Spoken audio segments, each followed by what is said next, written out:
ஈஸ்வர கடவுள் இங்க வந்தாரா? இங்க வந்தது மட்டும் இல்ல, இங்கதான் அழைச்சிருக்கார். அந்த சத்தம் எல்லாரும் அந்த மலை உச்சிய பாத்துக்கிட்டே இருக்க. வந்துட்டியா ஐயா, வந்துட்டியா மலையாளி. ஒளி ஒளி இருந்தா கண்ணுக்கு முன்னாடி இருக்கிறதெல்லாம் தெரியும்.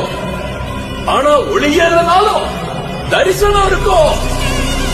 இன்னைக்கு நடந்ததுக்கும் முன்னாடி நடந்ததுக்கும் ஆதாரம் விளக்குதான். தெரியுதா? ஜி இங்க ஃப்ரேம் பாருங்க.